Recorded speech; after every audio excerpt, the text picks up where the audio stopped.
किसी ने बड़े कमाल की बात कही है कि जीवन के हर कठिन प्रश्न का जीवन में ही हल मिलता है। जितना अधिक हो गहरा कुआं उतना मीठा जल मिलता है। कर्म करोगे अच्छा वाला तो अच्छा वाला फल मिलता है। नमस्ते, मैं हूं आरजे कार्तिक। एक बड़ी छोटी सी कहानी जो कर्म के नियम को समझाती है। एक गांव में किसान रहता था। किसान और उसकी पत्नी, जिन्हें एक संतान की प्राप्ति हुई।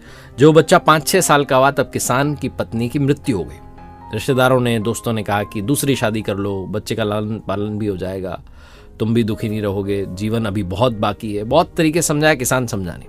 2-3 साल बाद उसे लगा कि बच्चे के लिए एक माँ होनी चाहिए, मुझे शादी करनी चाहिए, तो उसने दूसरी शादी कर ली। दूसरी शादी जो की, दूसरी पत्नी से भी उसे एक संतान की प्राप्ति, एक बेटा प्राप्त हुआ। और उस बेटे की भी उम्र जो है ज़्यादा रही नहीं होगी, तब वो दूसरी पत्नी की भी मृत्यु हो गई। कुछ समय के बाद जब उसका बड़ा बेटा शादी के लायक हो गया था तो किसान ने उसकी शादी करवा दी। और उसके कुछ महीने बाद किसान की भी मृत्यु हो गई। अब घर में भैया भाभी थे और वो छोटा भाई था, सौतेली माता से जो जन्मा था। भैया भाभी उसका वैसे तो ख्याल रखते थे, लेकिन मन में कहीं ना कहीं वो टीस रहती थी कि तो सौतेली माता का बेटा। और समय का फेर ऐसा था कि वो जो छोटा भाई था वो बीमार हो गया और उसकी बीमारी का इलाज नहीं मिल रहा था। ऐसा नहीं था कि बड़े भाई ने खर्चा नहीं किया, उसने खर्चा किया, वैद्यों से मिला, हकीमों से मिला, उपचार कराया, इलाज कराया, ठीक नहीं हुआ।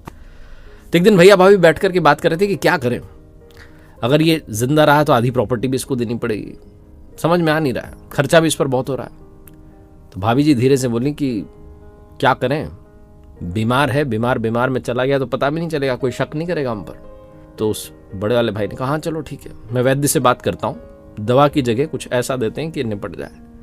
वैद्य से जाकर के बात की और वैद्य से कहा कि थोड़े ज्यादा पैसे ले लो, लेकिन अब दवा नहीं देनी, अब जहर देना है, ताकि जल्द से जल्द इससे हमारा पीछा छूटे, बहुत खर्चा हो चुका है। वैद्य भी लालच में आ गया, उसने पैसे ले लिए और पैसे लेने के बाद जहर दे दिया। अगले दिन से छोटे भाई को जहर दिया जाने लगा और कुछ दिनों में उसकी मृत्यु हो गई। भैया भाभी बड़े खुश कि चलो भैया इससे पीछा छूटा, अब हम आराम से जिंदगी बिताएंगे। सब कुछ ठीक चल रहा था।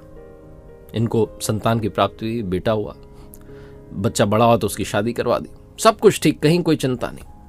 लेकिन कुछ समय बाद इनका जो बेटा था वो बीमार रहने लगा। उसकी पत्नी से ये दुख दर्द देखा नहीं जा रहा था कि मेरा पति इतना बीमार रहता है। कुछ समय में उसकी हार्ट अटैक की वजह से मृत्यु हो गई। घर में मातम छाया हुआ था, हर पल दुख, शोक, पीड़ा, ये सब था। ये जो व्यक्ति था, इसकी सारी प्रॉपर्टी जा चुकी थी उसके इलाज में बच्चे के, और सोचता रहता था इसको कैसे ठीक करूं, ठीक हो जाए, बस सारा पैसा लगा दिया, सब बिक गया। एक दिन चारपाई पर वो बेटा लेटा हुआ था और ये व्यक्ति वहां उसके पास में बैठा हुआ था। तो उसने इसका हाथ पकड़ा और कहा, भैया अपना सारा हिसाब हो गया, कफन का और लकड़ी का बचा है, उसके बाद मैं चला जाऊंगा। ये व्यक्ति चौंक गया। इसने कहा, भैया मैं तुम्हारा बेटा, पिता हूं, भैया नहीं हूं, दिमाग खराब तो नहीं हो गया बीमारी के चलते? उसने कहा, अरे नहीं, आप मेरे भैया हो, मैं आपका छोटा भाई जिसको आपने जहर देकर के मार दिया। एकदम से डर गया, बोले क्या बोल रहे हो? बोले हाँ, हिसाब किताब तो इसी जन्म में करना था भैया, वापस आ गया मैं आपका बेटा बनकर। बोले अच्छा? बोले हाँ, वो वैद्य जिसने मुझे जहर दिया था, लालच में आके पैसे के चक्कर में दवाई की जगह जहर दे दिया, उसकी तो कुछ ही सालों में मृत्यु हो गई थी और वो मेरी पत्नी बन के जो है इस जन्म में आया। देखा भी, कुछ समय पहले उसकी भी मृत्यु हो गई। सब बिक गया आपके घर में, जिसका आपको अभिमान था, जिसका डर था कि मुझे देना पड़ जाएगा, सब चला गया। अब ये थोड़ा बहुत हिसाब किताब बचा है, मैं भी चला जाऊंगा।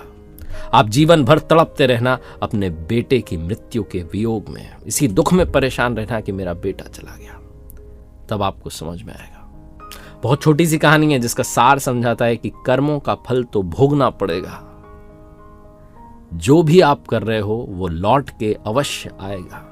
बस इसी बात को अगर ध्यान में रख ली, लॉ ऑफ कर्मा याद रख लिया, तो जीवन सुधर जाएगा। आज से, अभी से अपने कर्मों को सुधारना शुरू कीजिए। एक बार फिर से वही बात जो अक्सर आपसे कहता हूं, कर दिखाओ कुछ ऐसा कि दुनिया करना चाहे आपके जैसा। मेरी नई किताब कर दिखाओ कुछ ऐसा Amazon, फ्लिपकार्ट, बुक स्टोर, सब जगह अवेलेबल है। आप अपने लिए मंगवा सकते हैं। उम्मीद है आपको पसंद आएगी।